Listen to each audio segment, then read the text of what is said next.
Party తిరిగి అధికారంలోకి రావాలని చెప్పి కలలు కంటా ఉంది. గత పార్లమెంట్ ఎన్నికల్లో బై ఎలక్షన్స్లో తిరుపతిలో జరిగినట్టు బై ఎలక్షన్స్లో దాదాపు 35,000 ఓట్లు ఎపిక్ ఐడి కార్డు నుంచి డౌన్లోడ్ చేసుకొని దొంగ ఓట్ల ద్వారా అధికారంలోకి వచ్చినటువంటి ఈ అధికార పార్టీ తిరిగి అప్పటి నుంచి ఇప్పటి వరకు ఆ 35,000 ఓట్లు దొంగ ఓట్లు క్యారీ అని అవుతా ఉంది.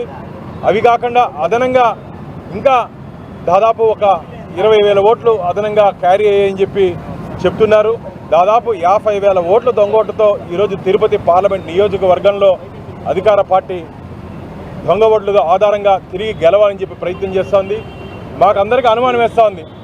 వై నాట్ 175 170 స్థానాలు ఎందుకు గెలవకూడదని చెప్పి జగన్మోహన్ రెడ్డి గారు అంటుంటే ఏమో అనుకున్నాం. అంటే కేవలం దొంగ ఓట్ల ఆధారంగా అధికార పార్టీ తిరిగి అధికారంలోకి రావాలని చెప్పి కలలు కంటా ఉంది. భారతీయ జనతా పార్టీ రాష్ట్ర అధ్యక్షురాలు పురంధేశ్వరి గారి ఆధ్వర్యంలో 14వ తేదీ కేంద్ర ఎన్నికల సంఘానికి డిసెంబర్ 14వ తేదీ కేంద్ర ఎన్నికల సంఘానికి ఫిర్యాదు చేయడం జరిగింది. ఆ రోజు ఆ బృందంలో నేను కూడా ఉన్నాను. పూర్తి వివరాలు కేంద్ర ఎన్నికల సంఘానికి మేము ఇవ్వడం జరిగింది.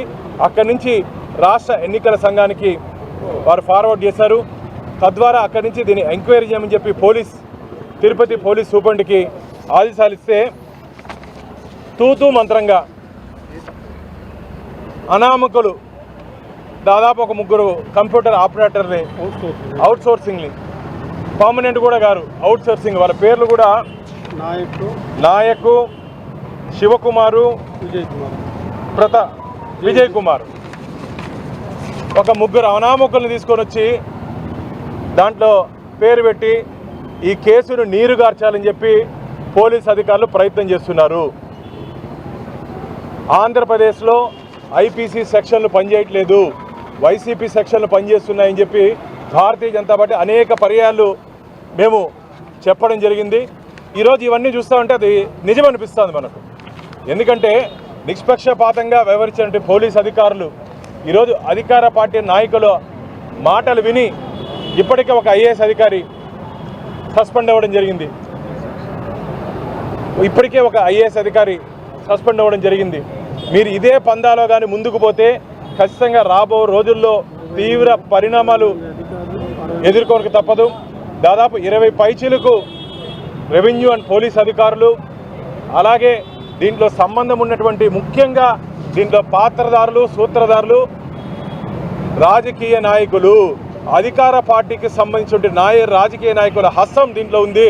వారి దగ్గరుండి అధికారుల్ని బెదిరించారు. వారికి ఏమని చెప్పి లోబర్చుకున్నారో మాకైతే తెలియదు. కానీ అధికార పార్టీ నాయకుల దగ్గరుండి దొంగ ఓట్లు మొత్తం వారు నడపడం జరిగింది. వారి పేర్లు పెట్టకుండా అధికార పార్టీ నాయకుల పేరు పెట్టకుండా కాంట్రాక్ట్ ఎంప్లాయీస్ పేరు పెట్టి ఈ కేసును నీరుగార్చే ప్రయత్నం చేస్తున్నారు. భారతీయ జనతా పార్టీ ఈ అంశాన్ని చాలా సీరియస్గా తీసుకుపోతోంది. మేము మా రాష్ట్ర అధ్యక్షురాలు గారితో మాట్లాడాము.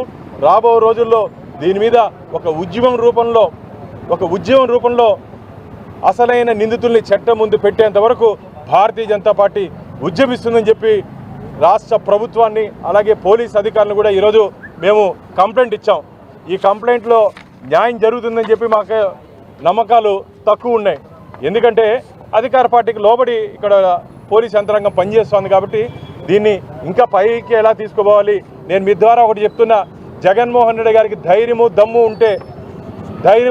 ఉంటే దీని మీద సిబిఐ ఎంక్వైరీకి సిద్ధమా అని చెప్పి భారతీయ జనతా పార్టీ రాష్ట్ర ముఖ్యమంత్రిని ఛాలెంజ్ చేస్తోంది.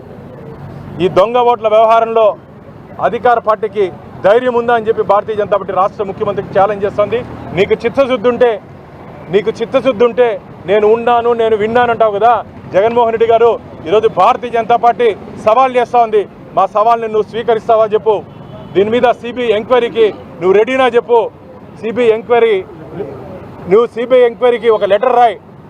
ఖచ్చితంగా అధికార పార్టీకి సంబంధించిన నాయకులు చాలామంది అధికారులు జైల్లోకి పోతారు. కాబట్టి నీకు భయపడవు. నేను ఏమి చిత్తశుద్ధి, నేను బాగున్నాను, నేను అన్నీ విన్నాను, నా దగ్గర తప్పు జరగలేదంటే మాత్రం నీకు ధైర్యం ఉంటే సిబిఐ ఎంక్వైరీకి సిద్ధం అని చెప్పి భారతీయ జనతా పార్టీ తిరుపతి నడిబొడ్డు నుంచి జగన్మోహన్ రెడ్డికి సవాల్ విసురుతోంది. మా సవాల్ని జగన్మోహన్ రెడ్డి స్వీకరించవలసిందిగా భారతీయ జనతా పార్టీ సీఎం గారిని డిమాండ్ చేస్తోంది.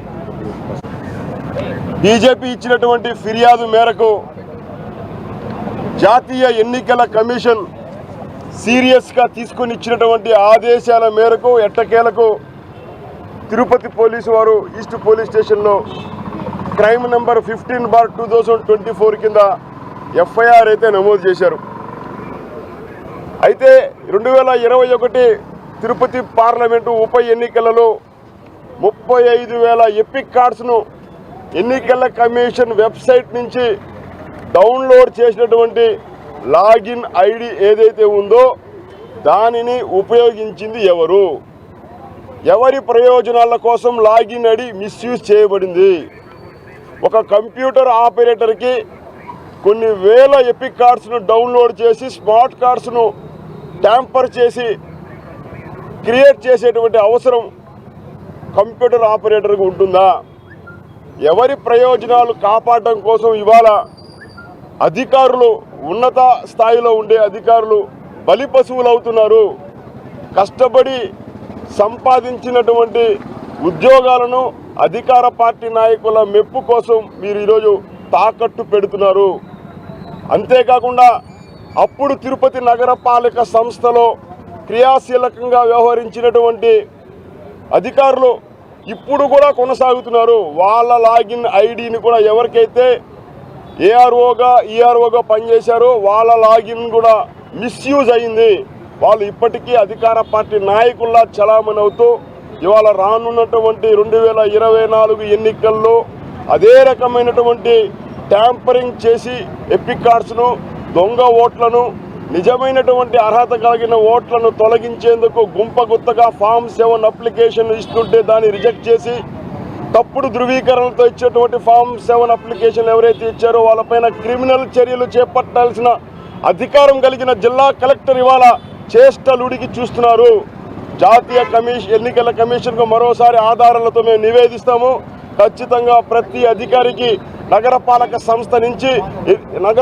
సంస్థ అధికారులందరినీ ఎన్నికల విధుల నుంచి తొలగించాలి. వీళ్ళందరూ కూడా ఇక్కడ పనిచేసేటువంటి దాదాపుగా ఎక్కువ మంది అధికార పార్టీకి తొత్తులుగా పనిచేస్తున్నారు. కాబట్టి కార్పొరేషన్ అధికారులను ఎన్నికల విధుల నుంచి తొలగించాలి. క్రైమ్ నెంబర్ 15/24లో అసలు దోషులను చట్టం ముందు నిలబెట్టే విధంగా దర్యాప్తును లోతుగా చేయాలని చెప్పి బీజేపీ డిమాండ్ చేస్తుంది.